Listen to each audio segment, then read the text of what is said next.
Buju Banton is back in the United States of America after 15 years. Magnitude 4.3 earthquake was felt in sections of Jamaica, while criminal killed 80-year-old woman, and New York Knicks moves on to the next round. This is Undiluted News, Mikey Bones reporting. Buju Banton is back in the United States of America. Buju was seen in Miami, Florida for the first time since his arrest in the state almost 15 years ago. Buju said, "God is amazing. I want to say enough love to all the people out there. This is Buju Banton. I want to say enough love to my fans. The Gargamel is back. Nothing before the time and now is the time, so let's get the music going." Buju Banton, real name Mark Myrie, was arrested in Florida in 2009 on charges of conspiracy to possess with the intent to distribute cocaine. He was sentenced to 10 years in prison and was released in December of 2018 from the McRae Correctional Facility in Georgia. He was deported back to Jamaica, where he received a warm welcome from thousands of fans at the National Stadium during his Long Walk to Freedom concert, which was held in March of 2019. Meanwhile, a magnitude 4.3 earthquake was felt in sections of Jamaica on Wednesday night. The earthquake, which occurred about 8:02 p.m., was located approximately 5 kilometers south of Hope Bay in the northeastern parish of Portland. Professor Simon Mitchell, sedimentary geologist at the earthquake unit, said it took place in the same area as the 5.6 magnitude earthquake that occurred in October of last year. Professor Mitchell said the eastern section of the island was mostly affected. And in response to an ongoing gang battle in Green Island, Hanover, which resulted in several fatalities, a 72-hour curfew has been implemented. On Tuesday at Orange Bay Square, the most recent casualty of the continuing unrest was shot and killed. At a shop in the area, 21-year-old Timoy Morris, also known as Tim Tim, was shot and killed. And it is said he was connected to the death of Wade Phillips, also known as Sketa, who was killed last month at a beach. The number of killings and reprisals assaulting Green Island has increased after Sketa's murder. And in response to Morris' death, the police claimed that the most recent curfew was implemented Thursday afternoon. The Hanover police said a conflict between the Antsman and the 100 Rounds gang is at the root of the violence. 10 of the 13 murders recorded in Hanover since January were committed in Green Island. Meanwhile, a farmer in Portland Comfort area is being sought by the police for interrogation following the discovery of his child's mother's body inside his home on Wednesday. The body of 52-year-old Merlin White had been stabbed was reportedly discovered in the farmer's home at around 8 in the morning. Miss White, who resided in a different area of the town, was allegedly visiting her child's father when the incident occurred, according to investigators. Her body was discovered inside the house, which was locked. Richard Gray, the father of her child, has been listed as a person of interest, and since this event he has not been seen. Mr. Gray is now being urged by investigators to surrender so they may interview him. The St. Anne's police are investigating the murder of an 80-year-old farmer and vendor in Spring Garden in Bamboo on Wednesday. The body of Sylvia Barrett was found with hands and feet bound inside her home about 6:15 p.m. And it's reported that Miss Barrett's granddaughter raised an alarm after seeing the fire coming from the house, which is next door to her house.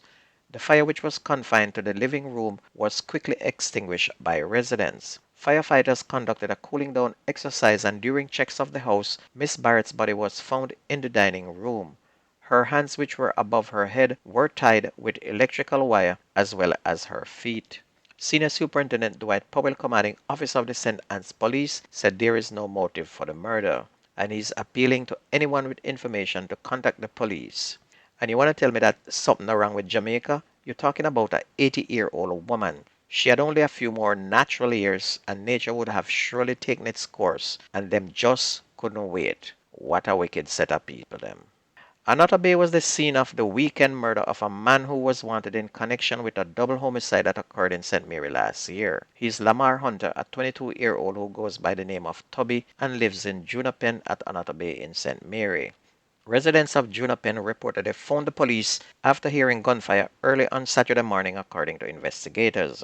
Numerous gunshot wounds were discovered on Hunter's body. Hunter was reportedly wanted by the police in relation to 3 shootings that occurred in the Dover neighborhood in July of last year. And that event resulted in the deaths of a man known as Maurice Forrester and another called Michael Harris. 3 other victims were also admitted to hospital in that incident. Police have charged a man in relation to the shooting death of a policeman and the wounding of a woman in St. Anne's Bay in St. Anne on Monday, April 15. Constable Ricardo Fairclough was shot and killed after he intervened in the robbery of a vendor around 8:25 p.m. along Bravo Street. Charged with murder and several other offenses is 29-year-old O'Shane Davis of Bamboo Spring in Trelawney. Lawmen said Davis, who was wounded in the shootout, was charged following a question and answer session, and his court date is now being arranged. On to sports, the West Indies women went down by 8 wickets to Pakistan women in the fourth T20 International in Karachi yesterday as the hosts pulled one back in the five-match series to have the series at 3-1. Elected to bat, the West Indies women were first restricted to a below-par 84 for 9 off their 20 overs, and in reply, the Pakistanis coasted to victory with 87 for 2 in 16.3 overs.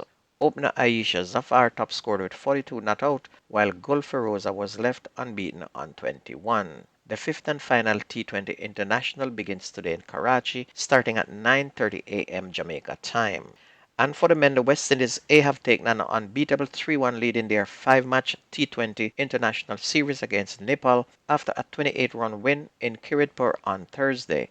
Player of the match, Andre Fletcher, was sensational for the Caribbean men, scoring 84 not out from 54 deliveries as the Windies A batted first, posted 209 for 3, their third 200-plus total in the series. And in their run chase, Nepal were bowled out for 181. Captain Rohit Patel, who missed the third game in the series on Wednesday, was once again the top scorer for Nepal with 82 and his second half century in the series to go with a century in the opening game. On to NBA, it was a rugged and exciting game which had both teams leading sometimes and then falling behind several times, but eventually the New York Knicks managed to pull off a 118-115 win over the 76ers. And it was a real battle and a tough series, but New York took it 4-2 and now moves to the third rounds of the playoff. Football Jamaica Premier League continues this Sunday when Arnett Gardens face Cavaliers, while Waterhouse will take on Mount Pleasant in a mouth-watering semi-final playoff. Return games will be on the 12th and the winner will battle for the crown and the supremacy of the Premier League. And don't forget that the best news and sports takes place on this station. If you missed the news, please go to YouTube, type in Jamerican Undiluted News, listen, like, share, and subscribe to keep it going. That's news and sports. My name is Mikey Bones. I gone.